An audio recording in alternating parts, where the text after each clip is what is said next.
Ma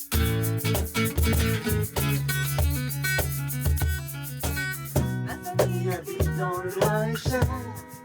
Ces gens-là ne font pas de manière.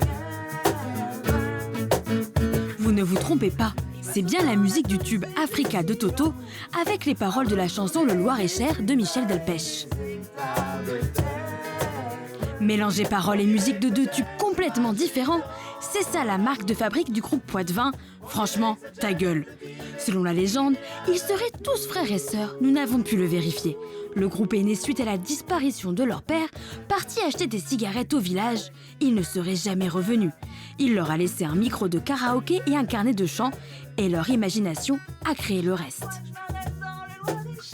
On a pris la chanson 1 du karaoké et la chanson 1 du livre, et ça tombe ensemble.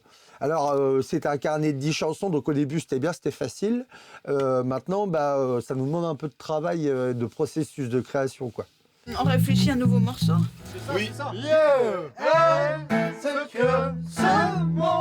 Ce concept devait être éphémère, mais face au succès, depuis 7 ans, ils sont sollicités pour jouer dans la région et peu à peu dans toute la France. Et le public adhère. Et tout de suite, les gens, c'était comme s'ils connaissaient les musiques, ils les chantaient tout de suite. Et nous, en fait, on s'amuse beaucoup à être sur scène. Et du coup, je crois que les gens, ils ressentent ça. Et ils sont trop contents de danser avec nous.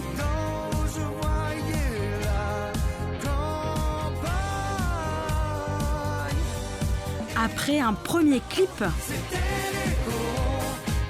franchement, ta gueule prépare son premier album. Ils ont lancé une cagnotte en ligne pour mener à bien leur projet.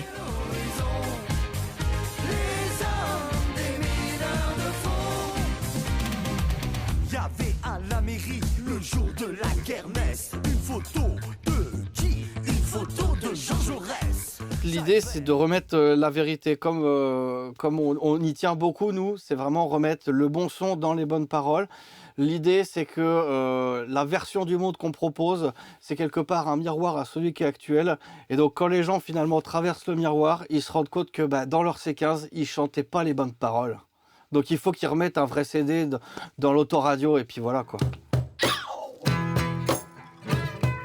Il faut que je vous chante pour oublier. Les Poitvins sillonnent les festivals de l'Hexagone et séduisent les pays frontaliers. Ils ont déjà une quinzaine de dates de prévues en 2026. À la